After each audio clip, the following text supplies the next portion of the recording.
Mayor और जिला परिषद के अध्यक्ष, सभी सरपंचगण, कृषि क्षेत्र के सभी विशेषज्ञ साथी और भारतीय जनता पार्टी गुजरात प्रदेश के अध्यक्ष श्रीमान CR पाटिल और सारे मेरे प्यारे किसान भाइयों और बहनों, कुछ महीने पहले ही गुजरात में नेचुरल फार्मिंग के विषय पर नेशनल कॉन्क्लेव का आयोजन हुआ था। इस आयोजन में पूरे देश के किसान जुड़े थे।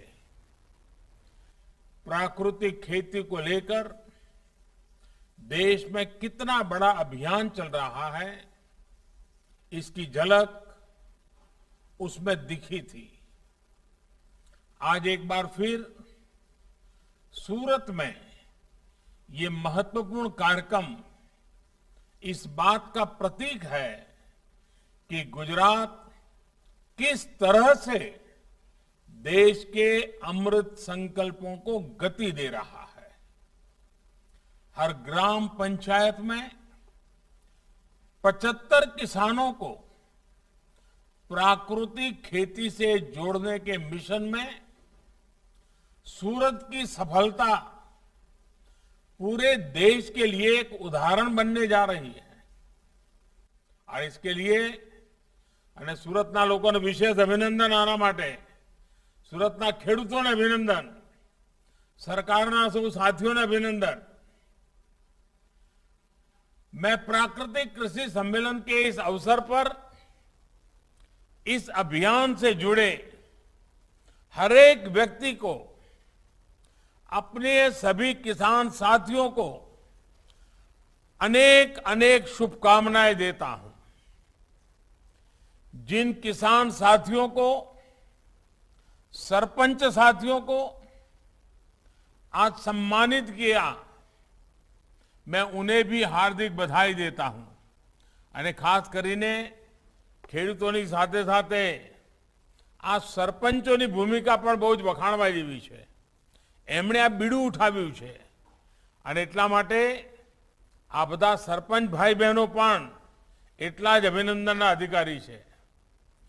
ખેડૂતો તો છે જ, साथियों, आजादी के 75 साल के निमित्त देश ने ऐसे अनेक लक्ष्यों पर काम करना शुरू किया है जो आने वाले समय में बड़े बदलावों का आधार बनेंगे।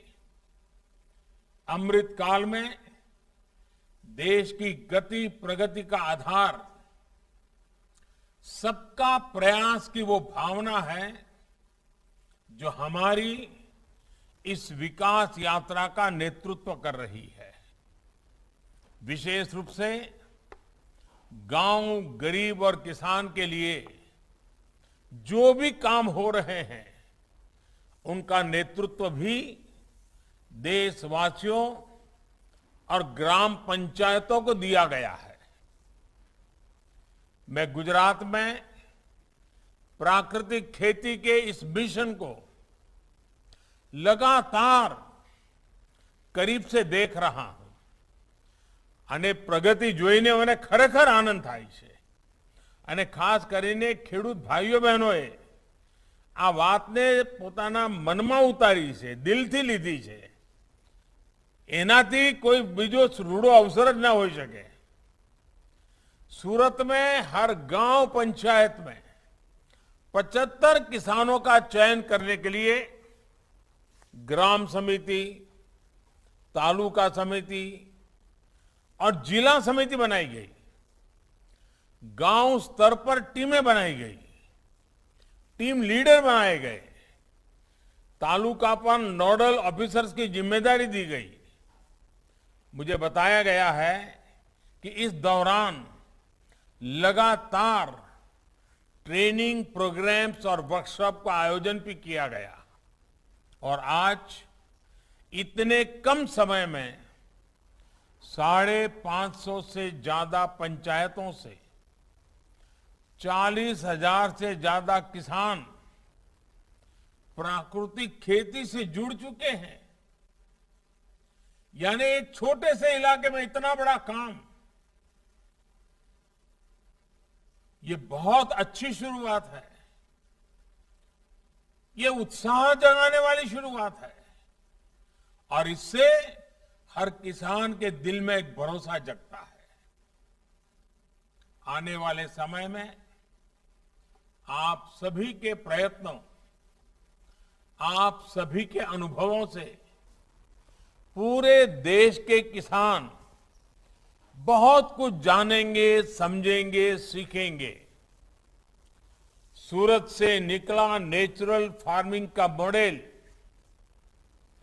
पूरे हिंदुस्तान का मॉडल भी बन सकता है। भाइयों और बहनों, जब किसी लक्ष्य को प्राप्त करने के लिए देशवासी खुद संकल्पबद्ध हो जाते हैं तो उस लक्ष्य की प्राप्ति में हमें कोई रुकावट नहीं आती है, न हमें कभी थकान महसूस होती है। जब बड़े से बड़ा काम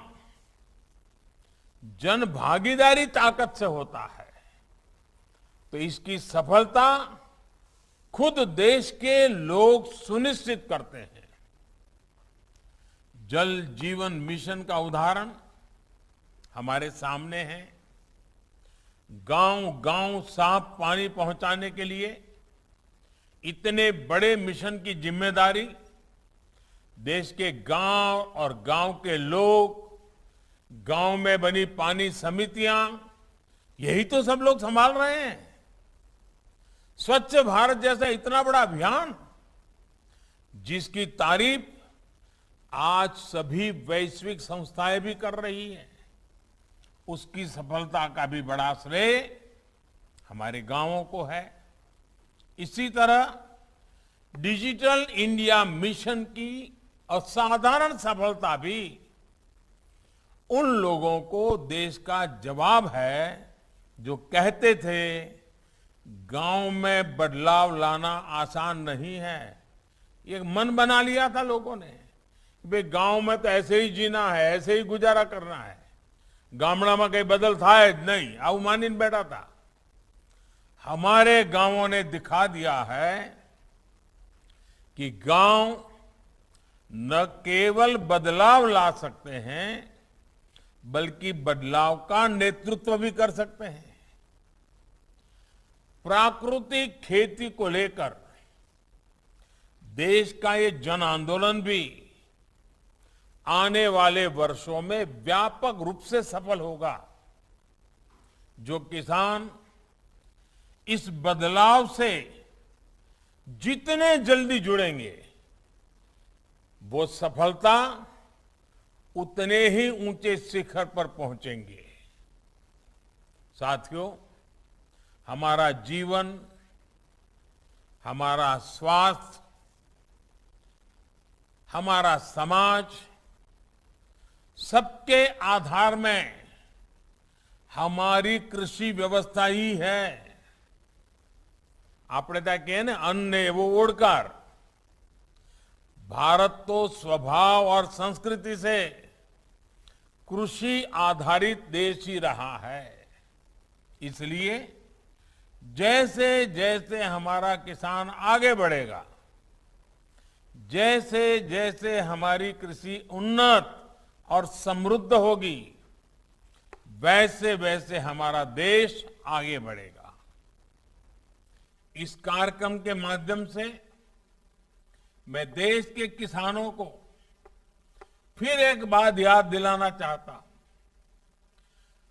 प्राकृतिक खेती आर्थिक सफलता का भी एक जरिया है और उससे भी बड़ी बात, ये हमारी मां, हमारी धरती मां, अपना माटे तो आ धरती मां रोज આપણે પૂજા કરતા હોઈએ। સવારે પથારીમાંથી નીચે પગ મૂકીએ તો એ પહેલા ધરતી માતાની માફી માંગીએ, એ આપણા સંસ્કાર। આ ધરતી માની સેवा और धरती मां की सेवा का भी ये एक बहुत बड़ा माध्यम है। आज जब प्राकृतिक खेती करते हैं तो खेती के लिए जरूरी संसाधन आप खेती और उससे जुड़े हुए उत्पादों से जुटाते हैं। गाय और पशुधन के जरिए आप जीवामृत और घन जीवामृत तैयार करते हैं। इससे खेती पर खर्च होने वाली लागत में कमी आती है, खर्चों घटी जाए। साथ ही पशुधन से आय के अतिरिक्त स्रोत भी खुलते हैं। जे पशुधन पहला જેટલી આવક આપતો હતો હવે આવકમાં ઉમેરો થાય। इसी तरह जब आप प्राकृतिक खेती करते हैं तो आप धरती माता की सेवा करते हैं। मिट्टी की क्वालिटी, जमीनी तबीयत, उसकी उत्पादकता की रक्षा करते हैं। जब आप प्राकृतिक खेती करते हैं तो आप प्रकृति और पर्यावरण की सेवा भी करते हैं। जब आप प्राकृतिक खेती से जुड़ते हैं तो आपको सहज रूप से गौ माता की सेवा का सौभाग्य भी मिल जाता है। जीव सेवा का आशीर्वाद भी मिलता है। अब मुझे बताया गया कि सूरत में 40-45 गौशालाओं के साथ अनुबंध करके उन्हें गौ जीवामृत उत्पादन का जिम्मा सौंपा जाएगा। आप सोचिए इससे कितनी गौ माताओं की सेवा होगी। इस सब के साथ ही प्राकृतिक खेती से उपजा अन्न जिन करोड़ों लोगों का पेट भरता है उन्हें कीटनाशकों और केमिकल से होने वाली घातक बीमारियों से भी बचाता है। करोड़ों लोगों को मिलने वाले आरोग्य का ये लाभ અને આપણે ત્યાં તો આરોગ્યનો આહાર સાથે સીધો સંબંધ સ્વીકારવામાં આવેલો છે। તમે કેવા આહાર ઉપર જીવો છો એના ઉપર તમારા શરીરની તબિયતનું બંધન હોય છે। साथियों, जीवन की ये रक्षा भी हमें सेवा और पुण्य के अनगिनत अवसर देती है। इसलिए प्राकृतिक खेती व्यक्तिगत खुशहाली का रास्ता तो खोलती ही है, ये सर्वे भवन्तु सुखिनः सर्वे सन्तु निरामय इस भावना को भी साकार करती है। साथियों, आज पूरी दुनिया सस्टेनेबल लाइफस्टाइल की बात कर रही है, शुद्ध खान पान की बात कर रही है। एक ऐसा क्षेत्र है जिसमें भारत के पास हजारों सालों का ज्ञान और अनुभव है। हमने सदियों तक इस दिशा में विश्व का नेतृत्व किया है। इसलिए आज हमारे पास अवसर है कि हम प्राकृतिक खेती जैसे अभियानों में आगे आकर कृषि से जुड़ी वैश्विक संभावनाओं का काम सभी तक लाभ पहुंचाएं। देश इस दिशा में पिछले 8 सालों से गंभीरता से काम कर रहा है। परंपरागत कृषि विकास योजना और भारतीय कृषि पद्धति जैसे कार्यक्रमों के जरिए आज किसानों को संसाधन, सुविधा और सहयोग दिया जा रहा है। इस योजना के तहत देश में 30,000 क्लस्टर्स बनाए गए हैं। लाखों किसानों को इसका लाभ मिल रहा है। परंपरागत कृषि विकास योजना के तहत देश की करीब 10 लाख हेक्टेयर जमीन कवर की जाएगी।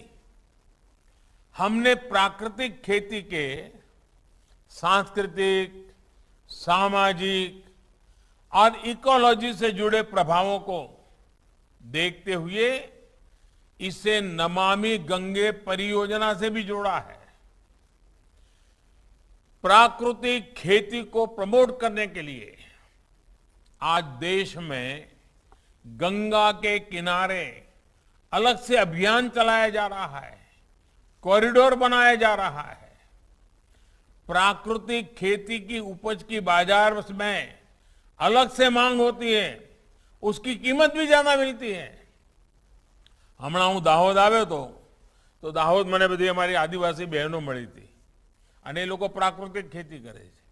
એમણે કહ્યું સાહેબ અમારો તો મહિના પહેલા ઓર્ડર બુક થઈ જાય છે અને દરરોજ અમારી જે શાકભાજી થાય છે તરત બજારમાં મોંઘા ભાવે અમને વધારે પૈસા મળે છે. જે રીતે ગંગાની આજુબાજુ 5-5 કિલોમીટર પ્રાકૃતિક ખેતીનું અભિયાન ચલાવ્યું છે જેથી કરીને કેમિકલ નદીમાં ન જાય, પીવામાં પણ કેમિકલ પાણી પેટમાં ન જાય. ભવિષ્યમાં આપણે તાપીના બંને કિનારે, માં નર્મદાના બંને કિનારે આ બધા પ્રયોગો આપણે કરી શકીએ. और इसलिए हमने नेचुरल फार्मिंग की उपज को सर्टिफाई करने के लिए, કારણ કે આમાંથી જે ઉત્પાદન થાય એની વિશેષતા હોવી જોઈએ, એની ઓળખ હોવી જોઈએ અને એના કારણે ખેડૂતને વધારે પૈસા મળવા જોઈએ અને એટલા જ માટે સર્ટિફાઈ કરવાની વ્યવસ્થા કરી છે. उसे प्रमाणित करने के लिए क्वालिटी एश्योरेंस सिस्टम भी बनाए हैं. इस तरह की सर्टिफाइड फसलें हमारे किसान अच्छी कीमत पर एक्सपोर्ट कर रहे हैं. आज दुनिया के बाजार में केमिकल फ्री उत्पाद ये सबसे बड़े आकर्षण का केंद्र बना है. हमें ये लाभ देश के ज्यादा से ज्यादा किसानों तक पहुंचाना है. साथियों, सरकार के प्रयासों के साथ ही हमें इस दिशा में अपने प्राचीन ज्ञान की तरफ भी देखना होगा. हमारे यहां वेदों से लेकर कृषि ग्रंथों और कौटिल्य, वराहमिहिर जैसे विद्वानों तक प्राकृतिक खेती से जुड़े ज्ञान के अथाह भंडार मौजूद है. आचार्य देवव्रत जी हमारे बीच में हैं. वे तो इस विषय के बहुत बड़े जानकार भी हैं और उन्होंने तो अपना जीवन मंत्र बना दिया है. खुद ने भी बहुत प्रयोग करके सफलता पाई है और अब वो सफलता का लाभ गुजरात के किसानों को मिले इसलिए वो जी जान से लगे हुए हैं. लेकिन साथियों, मेरी जितनी जानकारी है, मैंने देखा है कि हमारे शास्त्रों से लेकर लोक ज्ञान तक लोक बोली में जो बातें कही गई हैं उसमें कितनी गहरे सूत्र छिपे हैं. આપણને ખબર છે, આપણે ત્યાં ઘાઘ અને ભડૂરી, घाघ और भड़ूरी जैसे विद्वानों ने साधारण भाषा में खेती के मंत्रों को जनसाधारण के लिए उपलब्ध करवाया है. जैसे ये कहावत है, अब हर किसान जानता है इस कहावत को, गोबर मैला नीम की खली, या से खेत दूनी फली. यानी गोबर आदि और नीम की खली अगर खेत में पड़े तो फसल दोगुनी होगी. इसी तरह की और एक प्रचलित कथा है, वाक्य है, छोड़े खाद जोत गहराई फिर खेती का मजा दिखाई.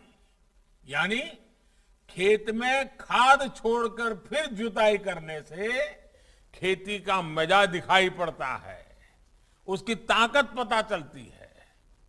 मैं चाहूंगा कि यहां जो संस्थाएं, जो एनजीओज और विशेषज्ञ बैठे हैं, वे इस पर अपना ध्यान केंद्रित करें, अपनी मान्यताओं को खुला मन से एक बार टटोले.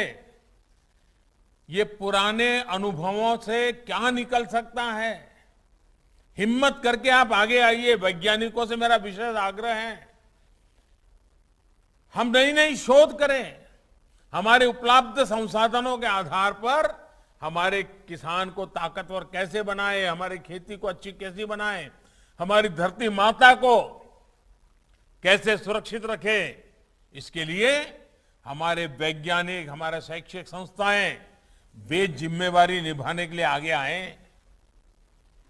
समय के हिसाब से कैसे किसानों तक इन सारे चीजों को पहुंचाया जा सकता है, लेबोरेटरी में सिद्ध किया हुआ विज्ञान किसान की भाषा में किसान तक कैसे पहुंचे। मुझे विश्वास है कि देश ने प्राकृतिक खेती के जरिए जो शुरुआत की है उसने न केवल अन्नदाता का जीवन खुशहाली होगा बल्कि नए भारत का पथ भी प्रशस्त होगा। मैं काशी क्षेत्र से लोकसभा का मेंबर हूं, तो मेरा काशी के किसानों से कभी कभी मिलने का जब भी मौका मिलता है बातें होती हैं।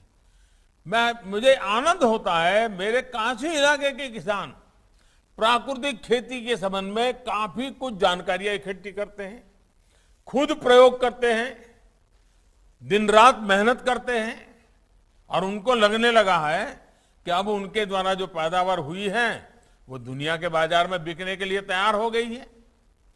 और इसलिए मैं चाहूंगा, और सूरत तो ऐसा है, शायद ही कोई गांव ऐसा होगा जहां के लोग विदेश में ना हो। सूरत की तो एक पहचान भी विशेष है और इसलिए सूरत का इनिशिएटिव ये अपने आप में जगमगा उठेगा। साथियों, आपने जो अभियान उठाया है, हर गांव में 75 किसान, और मुझे पक्का विश्वास है कि आज भले 75 का आपने लक्ष्य तय किया है, हर गांव में 750 किसान तैयार हो जाएंगे, देखना। और एक बार पूरा इलाका इस काम के लिए हो जाएगा तो दुनिया के जो खरीदार है ना, वो हमेशा एड्रेस ढूंढते ढूंढते आपके पास ही आएंगे कि भाई यहां पर केमिकल नहीं है, दवाइयां नहीं है, सीधा साधा प्राकृतिक उत्पादन है। तो अपने स्वास्थ्य के लिए लोग 2 पैसा ज्यादा देकर के माल ले जाएंगे। सूरत शहर में तो सारी सब्जी आप ही के यहां से जाती है। अगर सूरत शहर को पता चलेगा कि आपकी सब्जी प्राकृतिक खेती की है, मैं पक्का मानता हूं कि हमारे सूरती लोग इस बार का उद्योग તમારી પ્રાકૃતિક ખેતીની સબ્જીમાંથી બનાવતા શિયાળામાં જોજો। અને પછી બોર્ડ માર દે સુરતવાળા તો કે ભાઈ પ્રાકૃતિક ખેતીવાળી સબ્જીનું ઉદ્યોગ। તમે જોજો એક નવું બજાર ઊભું થઈ રહ્યું છે। સુરતની પોતાની તાકાત છે અને સુરત એકવાર બરાબર જો એને પહેલ પાડી દે ને, જેમ ડાયમંડને પાડે છે એમ, તો બધા લોકો સુરતમાં આ જે અભિયાન ચાલી રહ્યું છે એનો લાભ લેવા આગળ આવશે। આપ સૌ વાત કરવાનો મોકો મળ્યો, આટલું સરસ તમે અભિયાન ઉપાડ્યું છે, ફરી અભિનંદન આપું છું। और इसी के साथ आप सभी का एक बार फिर से बहुत बहुत धन्यवाद, बहुत बहुत शुभकामनाएं।